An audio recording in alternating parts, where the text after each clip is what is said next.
Hello નમસ્કાર. લોકસહાય ગુજરાતી ન્યૂઝના તંત્રી જીતેન્દ્ર ગિરી. મિત્ર, આપણી સાથે અત્યારે ભૂદેવ છે. ભૂદેવ મહેશદાદા નામ છે, જે લગભગ 45-50 વર્ષ થયા હશે દાદા તમારે? 45 ઉપર થયું છે. નહીં, આ વિધિ કરો છો તે બધી બ્રાહ્મણ 45 વર્ષની ઉપરથી કરું. બાકી તમારી ઉંમર? અત્યારે મારી ઉંમર 64 થી 65 વર્ષની છે. તો આપણા સ્ટુડિયો આવ્યા છે, આપણે એમને બોલાવ્યા છે. તો દાદા, એક પ્રશ્ન ઘણા બધા લોકો પૂછતા હોય છે કે પિતૃ ધૂણતા રડતા હોય છે. ઘણા પિતૃ ધૂણતા રડતા હોય, ઘણા પિતૃ બોલતા ન હોય, અને ઘણા પિતૃ જોરદાર ક્રોધમાં આવી જતા હોય. તો આ વિશે દાદા પૂછું કે ભાઈ, ધૂણતા પિતૃ કેમ રડે? તો તમારું નામ? મારું નામ મહેશ આચાર્ય ઉર્ફે શુકલ દાદા તરીકે ઓળખું છું.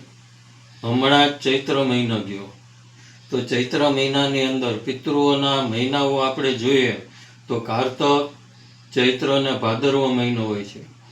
પિતૃઓ હંમેશા ઋણ ચૂકવવા માટે કોઈ પણ મનુષ્યને ચૂકવવાનું ઋણ હોય છે.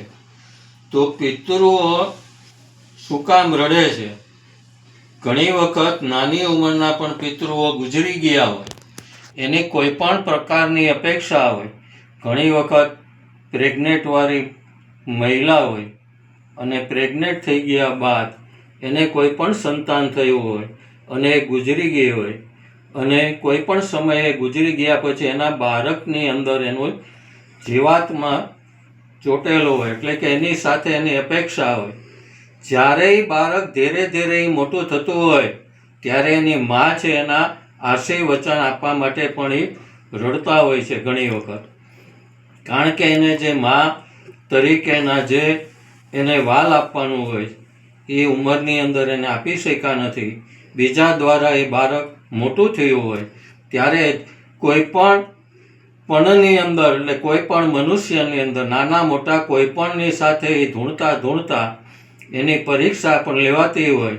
એવી પરીક્ષાની અંદર પણ એ પાસ થાય અને પોતાના બાળકને આશીર્વાદ આપે છે. ઘણી વખત રડતા આપે છે, ઘણી વખત હસતા આપે છે, ઘણી વખત ક્રોધમાં પણ આપે છે. હાલો, એ વાત તો લેડીઝના આવે, પણ જેન્ટ્સ પણ ઘણી વાર આવું કરતા હોય, તો એનું શું કારણ હોય?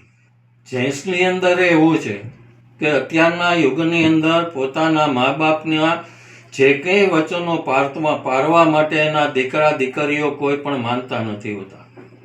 ઘણી વખત આપણા વડીલો છે એ આપણા સારા માટે બાળકોને કહેતા હોય છે.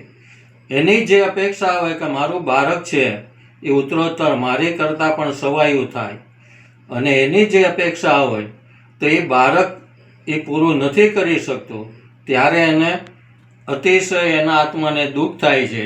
એટલે એ દુઃખને હિસાબે પણ એ ઘણી વખત રડતું હોય છે, અને રડતા પોતાના બાળકને જે પોતાની વ્યથા હોય છે એ કહે છે.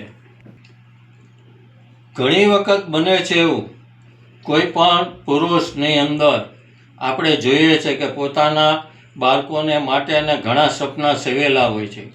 એ સપના પૂરા થતા નથી હોતા.